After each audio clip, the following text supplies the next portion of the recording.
आज मेरे लिए बहुत ही भावुक क्षण है। आज एक वर्कर, मजदूर का बेटा, एक सामान्य कार्यकर्ता को भारतीय राष्ट्रीय कांग्रेस का अध्यक्ष चुनकर ये सम्मान देने के लिए आप सबका हार्दिक आभार और धन्यवाद देता हूं। जो यात्रा मैंने 1969 में ब्लॉक कांग्रेस कमेटी के अध्यक्ष के रूप में शुरू की थी, उसे आपने आज इस मुकाम पर मुझे पहुंचाया है। जिस महान राजनीतिक दल का नेतृत्व महात्मा गांधी जी, पंडित जवाहरलाल नेहरू जी, सुभाष चंद्र बोस जी, सरदार पटेल जी, मौलाना आजाद जी, बाबू जगजीवन राम जी, इंदिरा गांधी जी और राजीव गांधी जी ने किया हो, उस जिम्मेवारी को संभालना मेरे लिए सौभाग्य और गौरव की बात है। डॉक्टर अंबेडकर ने जो इस देश के संविधान को बनाने में अपनी आधुनिक भारत को निर्माण, कांग्रेस पार्टी का जो बेमिसाल योगदान है, मैं समझूंगा इसको रक्षा करना हमारा सबका फर्ज है। इसके लिए लड़ना हम सबको तैयार होना चाहिए। कांग्रेस के सभी पुराने अध्यक्षों को याद करते हुए मैं आप सबको भरोसा दिलाता हूं कि अपनी मेहनत से, अपने अनुभव से जो कुछ भी संभव होगा मैं करूंगा, लेकिन आप सबको भी मेरे साथ पूरी ताकत के साथ, लगन के साथ ठहरना होगा। यही मेरा अपील है। आज इस अवसर पर कांग्रेस के करोड़ों कार्यकर्ता की तरफ से श्रीमती सोनिया गांधी जी के बहुमूल्य योगदान के प्रति हृदय से आदर, सम्मान और आभार व्यक्त करना चाहूंगा। कांग्रेस की विचारधारा भारत के संविधान की विचारधारा है और करोड़ों देशवासी उसमें दिल से यकीन करते हैं। ऐसे बहुत से लोग कांग्रेस पार्टी के साथ फॉर्मली जुड़े हुए नहीं हैं, लेकिन वो लोकतंत्र को बचाना चाहते हैं। कांग्रेस अध्यक्ष के नाते मैं उनसे कहना चाहता हूं कि आइए हम साथ चले। मैं उन्हें यकीन दिलाता हूं कि ये देश के सबके लिए और कांग्रेस की सबकी भलाई इसी में है। कांग्रेस पार्टी 137 वर्षों से लोगों के जीवन का हिस्सा है। हमारे अच्छे काम के बावजूद, हमारे नेताओं के त्याग के बावजूद मतदाता हमसे कुछ रूठ गए हैं। मैं राहुल गांधी जी की आभार मानता हूं, जिन्होंने इस बात को समझा और हर मुश्किल को दरकिनार करते हुए वो भारत जोड़ो यात्रा पर निकल पड़े हैं। वो लोगों से मिल रहे हैं, उनसे सीधे संवाद कर रहे हैं, उनके दुख और दर्द को सुनकर वो हर लोगों से मिल रहे हैं, चाहे वो एनजीओज हो, इंटेलेक्चुअल्स हो, जर्नलिस्ट हो, किसान हो, मजदूर हो, बच्चे हो, सभी के साथ रास्ते पे मिलते हैं, उनके पूछते हैं। फिर जब इंटरवल होता है उस वक्त उनसे संवाद भी करते हैं। ये बहुत बड़ा अचीवमेंट हमारे पार्टी के लिए है और यही बड़ी देन हमारे लिए है, खासकर मेरे लिए है। कन्याकुमारी से कश्मीर की इस भारत जोड़ो यात्रा में हर रोज लाखों लोग जुड़ रहे हैं। देश में एक नई ऊर्जा पैदा हो रही है। इस ऊर्जा को हम व्यर्थ नहीं जाने देंगे। कांग्रेस अध्यक्ष के रूप में ये मेरा दायित्व है। इस दायित्व को पूरा करने में मुझे आपका साथ चाहिए और मैं आपके साथ काम करने के लिए इस विषय में तैयार हूं। मैं नीचे से काम करते हुए आया हूं। एक primary members, block Congress committee, काम करते करते इस पार्टी को जुड़ा हूं और आपके बीच इस पद पर आकर आज पहुंचा हूं।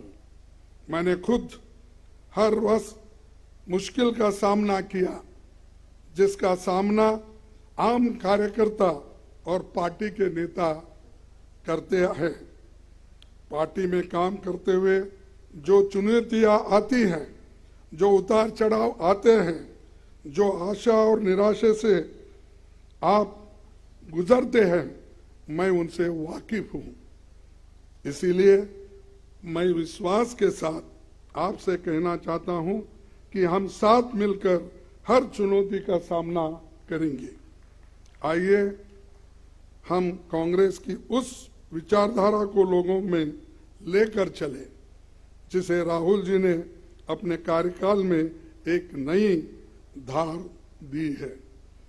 हम जानते हैं कि इस देश में करोड़ों युवा जो भारत को धर्म, जाति, जेंडर के बंटवारे से ऊपर देखना चाहते हैं, जो भारत में शांति चाहते हैं, रोजगार चाहते हैं, विकास चाहते हैं, वैज्ञानिक सोच चाहते हैं, लोकतंत्र चाहते हैं, ये युवा ही देश की और कांग्रेस की उम्मीद है। उदयपुर नवसंकल्प शिविर में हमने तय किया था कि युवाओं को पार्टी में आगे बढ़ाया जाएगा। संगठन में 50% पद 50 साल से कम उम्र के लोगों के लिए रिजर्व रहेगी। युवाओं की इस उम्मीद को पूरा किया जाएगा आप सभी के कोऑपरेशन से।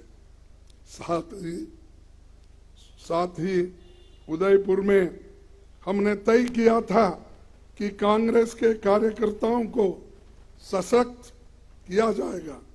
ब्लॉक, जिला, राज्य और राष्ट्रीय स्तर पर सभी ऑर्गेनाइजेशनल वैकेंसीज भर दी जाएगी। ये होके रहेगा।